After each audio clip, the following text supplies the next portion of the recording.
देखो बच्चों, पिछले क्लास में हम लोग पॉलिनेशन समाप्त कर चुके हैं। पॉलिनेशन का पूरा chapter self pollination, cross pollination हम लोग पढ़ चुके। अब जहाँ तक सवाल है, हालांकि मैं तुमको बता दूँ ऑनलाइन क्लास से मैं भी उतना संतुष्ट नहीं, लेकिन अभी के हालात में तो यही एक विकल्प है। हालांकि कोरोना का केस कम रहा है, हमको लगता है कि मई लास्ट जाते जाते कोचिंग खुल जाएगा, तब ऑनलाइन ऑफलाइन में देखेंगे क्या होता है। तो जैसे ही क्रॉस पॉलिनेशन समाप्त हुआ, अब हमारा प्लांट रिप्रोडक्शन का आता है कौन चीज? Sexual reproduction in flowering plant. सबसे पहले मैं आपको बता दूं कि प्लांट में सेक्सुअल रिप्रोडक्शन पढ़ना है, तो सवाल उठता है कौन प्लांट का? आप लोग याद कीजिए, पढ़े हैं फ्लावरिंग प्लांट और कौन? एंजियोस्पर्म। कौन प्लांट? Flowering plant. और इसी को तो कौन प्लांट का सेक्सुअल रिप्रोडक्शन पढ़ना है? Flowering plant. इसी को टेक्निकल भाषा में हम लोग क्या कहते हैं? एंजियोस्पर्म। तो आओ हम लोग देखिए sexual reproduction in flowering plant. बच्चों, सेक्सुअल रिप्रोडक्शन पौधा का पढ़ रहे हो, तो सेक्सुअल रिप्रोडक्शन कैसे होगा? मेल और फीमेल से, मेल प्रजनन अंग होगा और फीमेल प्रजनन होगा। जहाँ तक बच्चों पौधे का सवाल है, और वो भी फूल वाले पौधे का सवाल है, तो इसके फ्लावर को क्या माना जाता है? Reproductive organs. यहाँ पर गौर से देखिए, ये फ्लावर, यही पौधा का क्या माना जाता है? Reproductive organs. क्यों माना जाता है रिप्रोडक्टिव ऑर्गन्स मेरे भाई? क्योंकि यही वो फ्लावर है जिसमें मेल रिप्रोडक्टिव ऑर्गन्स है और फीमेल रिप्रोडक्टिव ऑर्गन्स है। यही फूल में बच्चों मेल रिप्रोडक्टिव ऑर्गन्स हैं और फीमेल में। इसमें भी, धतुरा में भी देखिए, ये गौर किया जाए, इसमें भी मेरे भाई कौन अंग है? मेल अंग है और फीमेल अंग है। यहाँ आइए, इस फ्लावर को देखिए, ये लिखे भी हैं कि flower is the reproductive parts of plant. पौधा का रिप्रोडक्टिव पार्ट्स क्या है मेरे भाई? फ्लावर है। क्यों? क्यों? तो क्यों? So contain male and female reproductive organs. इसलिए इसमें क्या होगा?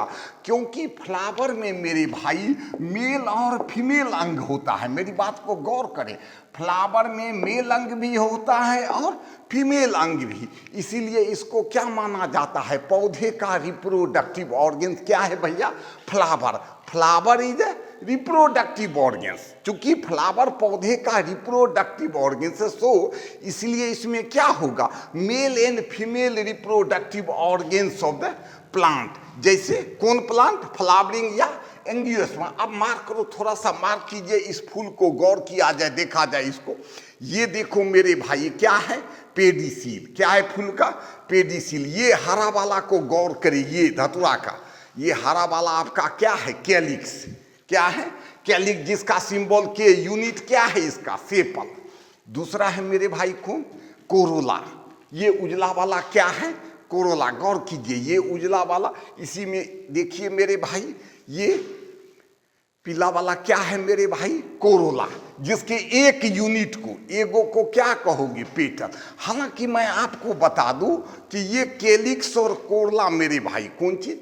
ये कैलिक्स और कोरला पौधे का रिप्रोडक्टिव ऑर्गन्स नहीं है। ठीक है, तब रिप्रोडक्टिव ऑर्गन्स कौन है भैया? तो ये देखो, ये मेल अंग है और ये फीमेल। ये देखिए मेल अंग है ये, और ये इसका क्या है मेरे भाई? फीमेल अंग। दोनों में देखिए मेल अंग और फीमेल। तो चूंकि फ्लावर पौधा का रिप्रोडक्टिव ऑर्गन्स है, इसीलिए इसमें क्या होगा? मेल और फीमेल रिप्रोडक्टिव ऑर्गन्स। कहिए कैसे? तो मार्क करो, ये देखो पेडिसील, ये वाला देखो, ये क्या है? Male reproductive organs. एंथर और फिलामेंट, स्टैमेंस या एंडोसियम, और ये फीमेल रिप्रोडक्टिव ऑर्गन। तो अगर सेक्सुअल रिप्रोडक्शन की अच्छी पढ़ाई करनी है, तो हम लोग को पौधे का क्या पढ़ना होगा? सबसे पहले मेल रिप्रोडक्टिव ऑर्गन। तो आइए अब हम लोग शुरू करें मेल रिप्रोडक्टिव ऑर्गन्स अर्थात मुरो। मेल रिप्रोडक्टिव ऑर्गन्स अर्थात मुरो। बच्चों, ये केलिक्स और कोरला को जाने दो, इसका सेक्सुअल रिप्रोडक्शन से कोई लेना देना नहीं है। तो अब आइए हम लोग कर क्या देखें, मेल रिप्रोडक्टिव ऑर्गेन्स।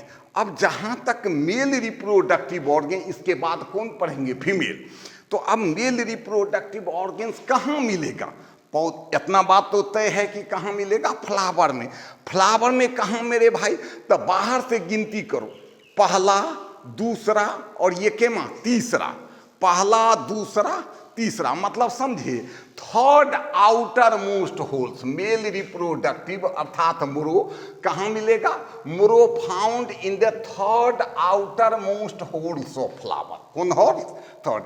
इस फूल में भी देखिए भैया कहाँ मिलेगा, ये अड़हुल में भी देखिए, ये देखिए पहला होल्स आपका बाहर से कैलिक्स, दूसरा कोरला, तीसरा कौन, mail.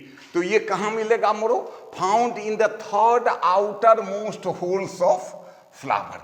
It is called as androecium. याद रखिएगा बच्चों, इसको क्या कहोगे, थोड़ा सा हम तोड़ रहे हैं, इसको गौर से देखिए। ये फीमेल को हटा दिए, अब देखिए कैलिक्स भी हटा दिए। अब ये देखिए, यही हमारा सबको मिला के क्या कहोगे, androecium. It is called as androecium. इसका सिंबल क्या होगा, ए।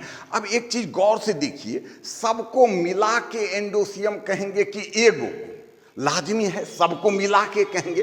कहने का मतलब कि एंड्रोसियम भी एक से अधिक इकाई की बनी होती है, जिसमें से एगो, बच्चों गौर कीजिए इसको गौर से, एगो को क्या कहेंगे, स्टैमेंस या माइक्रोस्पोरोफिल। मार्क करो, androecium consist of more than one unit called as stamens या माइक्रोस्पोरोफिल। गौर कीजिए ये क्या है, स्टैमेंस या माइक्रोस्पोरोफिल। ठीक है, तो मार्क करो, मेल रिप्रोडक्टिव ऑर्गन्स कहाँ मिलेगा, फूल के कहाँ, बाहर से गिनती कीजिएगा, तीसरा बाह्यतम चक्र, कहाँ, third outermost whorls of flower. क्या कहोगे इसको मेरे भाई, एंड्रोसियम। सबको मिला के क्या कहोगे, एंड्रोसियम, सिंबल ए। लेकिन एगो इसके इकाई को क्या कहोगे, तो androecium consist of more than one unit called as, क्या कहेंगे भैया, स्टैमेंस या माइक्रोस्पोरोफिल। क्या कहेंगे, स्टैमेंस या माइक्रोस्पोरोफिल। तो ये बताओ, मेल अंग को पढ़ना है अर्थात एंडोसियम को पढ़ना है, तो पहले क्या पढ़ना होगा, स्टैमेंस को पढ़ना होगा। तो आओ अब हेडिंग बनाए, ग्रॉस मॉर्फोलॉजी ऑफ मुरो, मतलब मेल रिप्रोडक्टिव ऑर्गन्स का पूरा मॉर्फोलॉजिकल स्ट्रक्चर। अब एक अगर स्टैमेंस का फिगर बनाइएगा तो देखिए ऊपर में इसका ये फूला हुआ पार्ट देख रहे हैं, ये जो फूला हुआ पार्ट है क्या है, एंथर, या हिंदी में इसी को क्या कहोगे, पराकुश। लेकिन टेक्निकल भाषा में इसको क्या कहोगे, माइक्रोस्पोरेंजियम। तो इसका कौन पार्ट हुआ, सबसे ऊपर वाला, एंथर या माइक्रोस्पोरेंजियम। कौन चीज मेरे भाई, एंथर या माइक्रोस्पोरेंजियम, या हिंदी में चाहे तो इसको आप क्या कह सकते हैं, पराकुश। और इसके अंदर असंख्य पॉलन ग्रैन भरा रहेगा। क्या रहेगा, पॉलन ग्रैन एंथर में भरा रहेगा, या उसी को टेक्निकल भाषा में क्या कहोगे, माइक्रोस्पोर। दूसरा है मेरे भाई कनेक्टिव, जहां से ये दोनों जुड़ा हुआ है उसको क्या कहोगे, कनेक्टिव। और ये लंबा डंठल वाला क्या है, फिलामेंट। कहने का मतलब कि एंडोसियम का यूनिट स्टैमेंस अर्थात माइक्रोस्पोरोफिल की बात करो तो ये तीन पार्ट का बना होता है। कौन कौन मेरे भाई, फिलामेंट, कनेक्टिव और एंथर। कौन कौन, फिलामेंट, कनेक्टिव और एंथर, फिलामेंट, कनेक्टिव और एंथर। ठीक है, अब अगर अच्छी पढ़ाई करनी है तो इस तीनों को एक एक करके पढ़ा जाए। आइए इस तीनों को एक एक करके पढ़ते हैं। हाँ, तो तीन पार्ट का बना है, फिलामेंट, कनेक्टिव और एंथर। आइए अब पढ़े फिलामेंट। जहां तक फिलामेंट का सवाल है मेरे भाई, तो थोड़ा सा इसको देखिए। ये देखिए एक स्टैमेंस, ये देखिए एक, गौर कीजिए, स्टैमेंस। ठीक है, अब स्टैमेंस का ये देखिए फिलामेंट, इसमें खूब लंबा है, इसमें क्या है, खूब लंबा है। और थोड़ा सा इसी को अड़हुल में देखिए, ये कितना छोटा है, गौर कीजिए। तो ये फिलामेंट क्या होगा, कोनो स्टैमेंस में लंबा होगा और कोनो में छोटा। इट इज लॉन्ग और शॉर्ट स्टॉक लाइक स्ट्रक्चर, किसी में लंबा डंठल के समान होगा, किसी में छोटा। और बच्चों इवेन कुछ में तो अब्सेंट भी होता है, और अगर अब्सेंट रहेगा तो उसको क्या कहोगे? सेसाइल स्टैमेंस। कौन स्टैमेंस? सेसाइल। तो मार्क करो, जहां तक स्टैमेंस का पहला पार्ट फिलामेंट का सवाल है, तो किसी में ये लंबा होगा, किसी में छोटा होगा। इट इज लॉन्ग और शॉर्ट स्टॉक, स्टॉक मतलब डंठल, स्टॉक मतलब डंठल, like structure of stamen when absent then called as कौन चीज?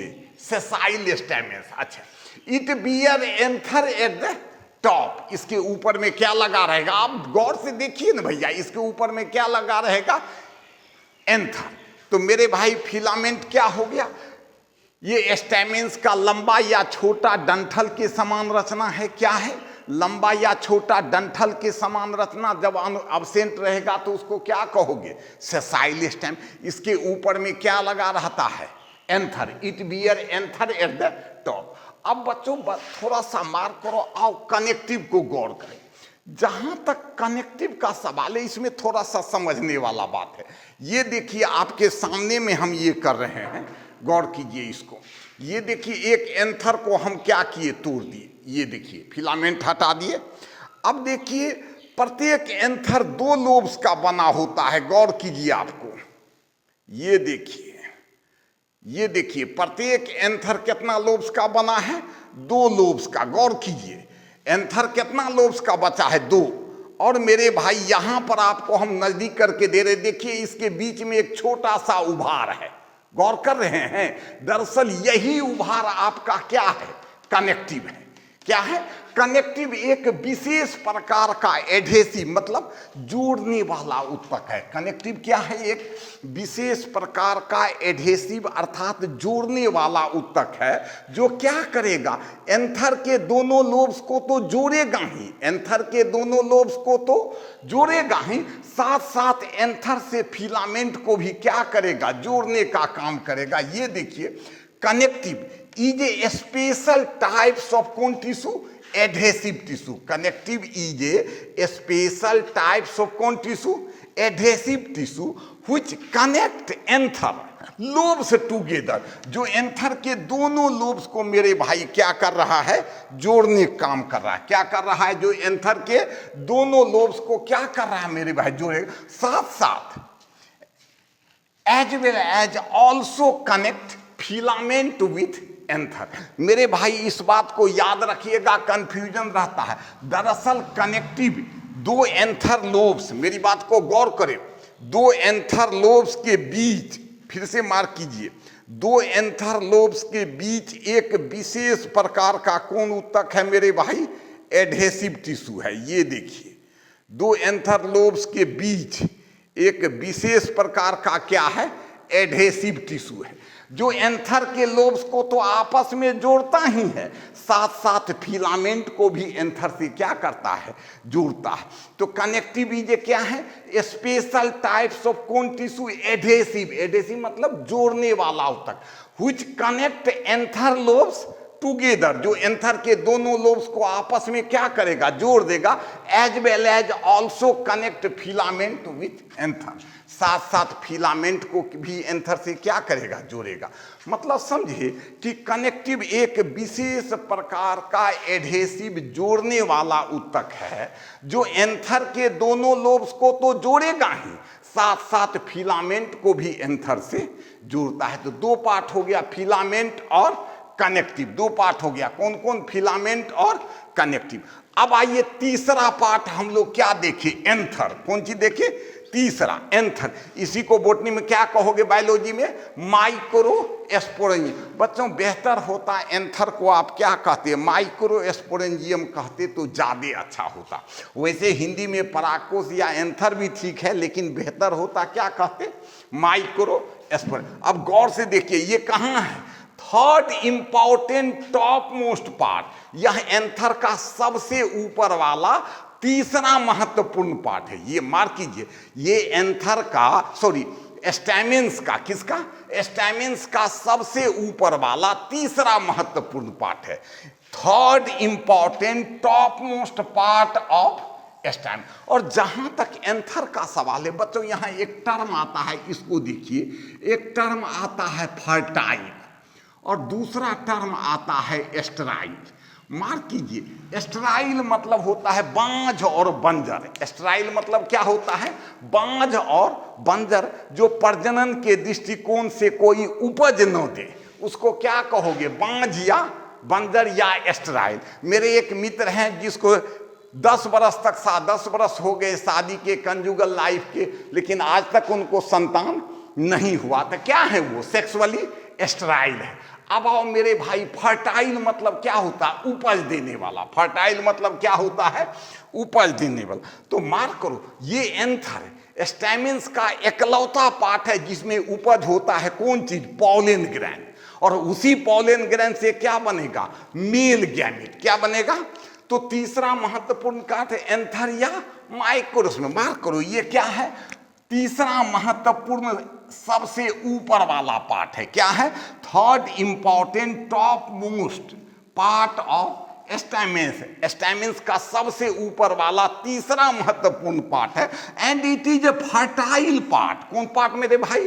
फिलामेंट और कनेक्टिव से कोई उपज नहीं होता, लेकिन इससे परागण होता है, इसलिए इसको क्या कहा गया है? It is a fertile part of stamens का कौन पार्ट है? फर्टाइल मतलब उपज देने वाला। क्यों?